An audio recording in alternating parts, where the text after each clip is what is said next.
Hi hello నమస్తే welcome to 100 TV. దేశ రాజకీయాల్లో ప్రతి ఒక్కరి చూపు కూడా రాజకీయంగా నా రాజకీయం వేరన్న స్టైల్లో యోగి ఆదిత్యనాథ్ గారు ఎప్పుడు ముందుంటారు.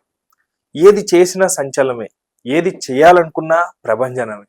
అలాంటి ఒక పెద్ద నాయకుడి పైన అఖిలేష్ యాదవ్ గారు, ఆయన కూడా గతంలో మంచి మంచి పదవులు కూడా రాష్ట్ర స్థాయిలో సీఎంగా కూడా చేసిన అనుభవం ఉన్న ఆయన యోగి ఆదిత్యనాథ్ గారి ఇంటి కింద శివలింగం ఉందంటూ కొన్ని కాంట్రవర్సీ మాటలు మాట్లాడారు.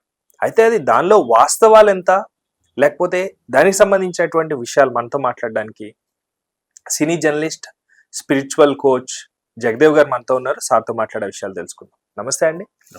సో ప్రస్తుతం సీఎంగా ఉన్నటువంటి యోగి ఆదిత్యనాథ్ గారి పైన ఎక్స్ సీఎం అయినటువంటి, అంటే ఒకే స్థాయిలో కొంచెం 1 పాయింట్ డిఫరెన్స్ అనుకోండి, ఎక్స్సీఎం గా ఉన్నటువంటి అఖిలేష్ యాదవ్ గారు ఆయన నివాసం కింద శివలింగం ఉందంటూ, ఎందుకంటే హిందుత్వవాదానికి మొదట చెయ్యి లేపాలంటే యోగి ఆదిత్యనాథ్ గారు ఉంటారు. అలాంటిది ఆయన ఇంటి నివాసం కింద శివలింగం ఉందంటూ కూడా కొన్ని వార్తలు ఆయన మాట్లాడడం ద్వారా వివాదం కూడా చెలరేగే అవకాశం. సో ప్రస్తుతం అవి తెగ వైరల్ అవుతున్నాయి.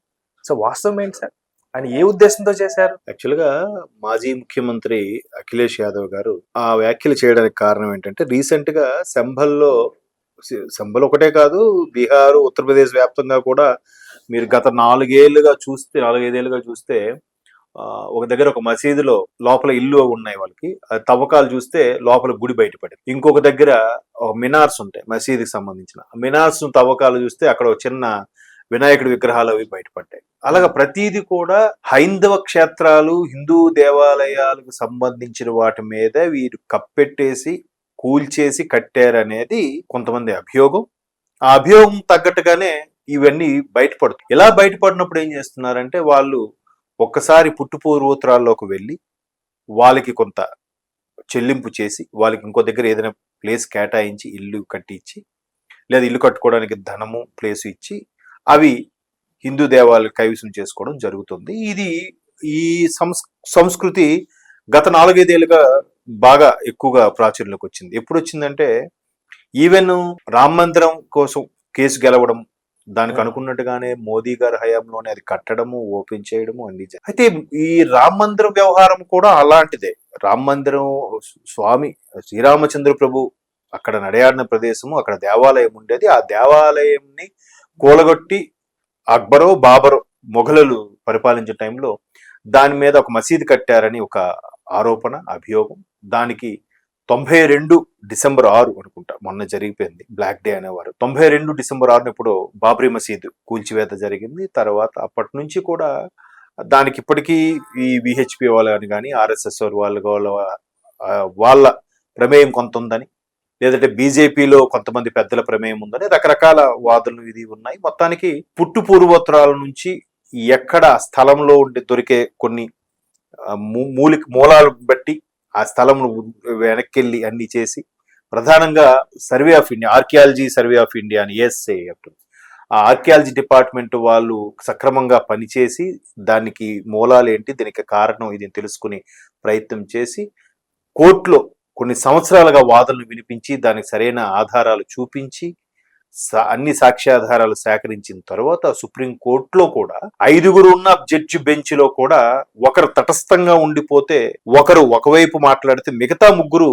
రామాలయంకి సపోర్ట్ గా మాట్లాడారు కాబట్టి తీర్పు ఇవ్వడం జరిగింది. అది భారతదేశ చరిత్రలోనే ఒక సెన్సేషనల్ అండ్ ఎవర్ గ్రీన్ తీర్పుగానే ఉండిపోతుంది ఎప్పటికీ, నా అభిప్రాయం. సో ఆ విధంగా రామ మందిరం దక్కించుకున్నారు. ఇంకా అప్పటి నుంచి కూడా చాలా తవ్వకాలు, ఎక్కడేది ఎవరికి చిన్న హింట్ ఇచ్చినా, అనుమానం వచ్చి చూసినా దాన్ని వెలికి తీసి చేయడం కూడా చేశారు. ఈవెన్ రామ మందిరం టైంలో కూడా ఆ మందిరం చుట్టుపక్కల ఏదైతే ఒక సుమారుగా 100 ఎకరాలు గ్యాదర్ చేసి కట్టాలనుకున్నారో, ఆ మందిరంకి వెళ్ళే రోడ్లు వెడల్పు చేయాలనుకున్నారో, అక్కడ ఇతర మతస్థులు, ముస్లింస్, మిగతా సిక్కులు, ఏ మతస్థులు ఉన్నా కూడా వాళ్ళకు కూడా రిక్వెస్ట్ చేసి అడిగితే వాళ్ళు స్థలం కేటాయించడం, వాళ్ళకి కొంత ప్రభుత్వం చెల్లించడం అన్ని చేసి మొత్తాన్ని మార్గం సుగమయ్యాక రామ మందిరం ఆవిష్కరణ జరిగింది. అదొక అద్భుతం. అంటే మనం బతికుంటుండగా చూడగలుగుతామా అనుకున్న దాంట్లో అది చూడగలిగాం. బికాస్ ఆఫ్ ఎవరు అనుకున్నా, తిట్టుకున్నా, కాదన్నా మోదీ గారి ప్రభుత్వంకి క్రెడిట్ దక్కుతుంది. అఫ్ కోర్స్ దురదృష్టవశాత్తు అయోధ్యలో బీజేపీ ఓడిపోయింది, కానీ దేశవ్యాప్తంగా గెలుచుకొని 3వసారి ప్రభుత్వాన్ని స్థాపించింది. అదొక వేరే సెపరేట్ స్టోరీ. సో అట్లాగా ఎక్కడెక్కడ ఏ ఉన్నాయని కొన్ని ఎవరికైనా అనుమానం వచ్చినా archaeology survey of India ASA వాళ్ళకి ఇన్ఫార్మ్ చేసిన, అదే పురావస్తు శాఖ వాళ్ళకి ఇన్ఫార్మ్ చేస్తే వాళ్ళు చేస్తారు. అయితే ఇక్కడ ఈ సంబల్లో ఏదైతే రీసెంట్ గా జరిగినప్పుడు ఒక మెట్ల శివాలయం దొరికిందని, అది దాని మీద వేరే వాళ్ళు ఎవరో కట్టుకున్నారు చేశారని చెప్పు కొంచెం కాంట్రవర్సీ రభస నడుస్తోంది. సో దానికి మరి వీళ్ళు సమాజ్వాదీ పార్టీ వాళ్ళు కదా వీళ్ళు, నాకు తెలిసి ఎవరు మన అఖిలేష్ యాదవ్ గారు, తర్వాత ములాయం సింగ్ వాళ్ళ అబ్బాయి. సో ఈయన బీజేపీ తరపున ఉన్నాడు ఈయన. సో ఇట్లా కామెంట్స్ చేస్తున్నారు. ఇప్పుడు మీరు ఉంది కదా, మీ ఇల్లే ఉంది, మీ ఆయన ఆ యోగి, ఆయన పేరే ఒక సన్యాసి జీవితం గడుపుతున్నాడు ఆయన. ఆయన ఆశ్రమం, ఆయన ఇల్లు ఏదైతే ఉందో దాని కింద కూడా శివాలయం ఉంది అన్నట్టుగా ఒక కాంట్రవర్సీ చేశారు. నిజంగా ఉంది, ఒకవేళ నిజంగా ఉంటే దానికి ఏమాత్రం యోగి ఆదిత్యనాథ్ గారు తగ్గరు. తవ్వు తీస్తే దాన్ని దానికి గుడి కట్టేస్తాను అంటాడు ఆయన ఇమీడియట్ గా. నిజంగా ఆ గుడిలోనే నేను ఉంటాను, నాకు ఆయన ఒక సన్యాసి జీవితం, భార్య పిల్లలు ఫ్యామిలీ ఏమీ లేదు, ఆ గుడి మెట్ల మీద పడుకుంటాను అంటాడు. ఆయన ఇప్పటికీ అదే గెటప్ లో ఉన్నాడు కదా, ఆయనకి ఆర్భాటాలు కూడా లేవు. ఈవెన్ ఆయన ఆశ్రమంలో పనిచేసే వాళ్ళు అన్ని మతాల వారు ఉన్నారు, ముస్లిమ్స్ ఉన్నారు, క్రిస్టియన్స్ ఉన్నారు, హిందువులు ఉన్నారు ఆయన ఆశ్రమంలో పనిచేసే వాళ్ళు. చాలా నిరాడంబరంగా ఉంటాడు. ఎక్కడికైనా చప్ప నడుచుకెళ్ళిపోతాడు. ఒకవేళ నిజంగా అఖిలేష్ యాదవ్ గారు ప్రూవ్ చేయగలిగితే ఆయన మరుక్షణం ఆయన ఇల్లు ఆశ్రమం దేవాలయాన్ని కేటాయించేస్తాడు కూడా. సో ఇది కాంట్రవర్సీగా ఇచ్చిన స్టేట్మెంట్ అయి ఉండొచ్చు. ఒకవేళ నిజంగా ఆ దేవాలయం ఉందని కానీ గుర్తిస్తే ఖచ్చితంగా ఆయన అక్కడ కావాలి ఇంకో దగ్గరికి వెళ్ళిపోతాడు. అక్కడే దేవాలయం కట్ట దేవాలయం మెట్లు మీద పడుకుంటాను స్వామి అంటాడు ఆయన. కానీ అంటే ఈయన నిజమైన హిందుత్వవాది కాదు, కింద శివాలయం ఉంచుకొని ఈయన నివాసం ఉంటున్నాడు అంటే ఆయన పేరు ప్రతిష్టల్ని కొంచెం దెబ్బతీసే విధంగా ఆ కోణంలో చేశారనుకో. అంతే, ఇప్పుడు రాజకీయ పరంగా దెబ్బ కొట్టాలి, రాజకీయంగా విమర్శ చేయాలి, ఇవన్నీ చేస్తారు. ఇప్పుడు ఆ విమర్శ కూడా నేను యాక్సెప్ట్ చేస్తాను, బాగానే ఉంది కదా. మరి మన తెలుగు రాష్ట్రాల్లోగా భార్యల మీద పిల్లల మీద లాంటి విమర్శలు అయితే కాదు కదా. అయ్యా మీ ఇంటి కింద కూడా శివాలయం ఉంది, మరి మీ ఇల్లు కూల్చేస్తారా మీరు సిద్ధమా అంటే? నిజంగా ఎవడో ఇంటి కింద ఉన్న శివాలయం ఫైట్ చేసినాడు, తన ఇంటి కింద ఉన్న శివాలయం అంటే ముందు తన ఇంటి నుంచే స్టార్ట్ చేస్తాడు కదా ఉద్యమం. ముందు కూలగొట్టిన ఇంటిని తీయండి, ఒకవేళ శివాలయం లేకపోతే ఈ కూల్చిన దాని అంత నష్టం మీరు భరిస్తారా అని అడుగుతారు ఎవరైనా. ఓపెన్ ఛాలెంజ్ ఒకవేళ ఉందంటే ఆయన ఖచ్చితంగా ఆయనే ముందు కొబ్బరికాయ కొట్టి కడతాడేమో గుడి. అంత నిరాడంబరుడు, పైగా హిందూ సిద్ధాంతాన్ని కోసం, సనాతన ధర్మం కోసం పాటుపడే వ్యక్తుల్లో మొదటగా ఉండే వ్యక్తి.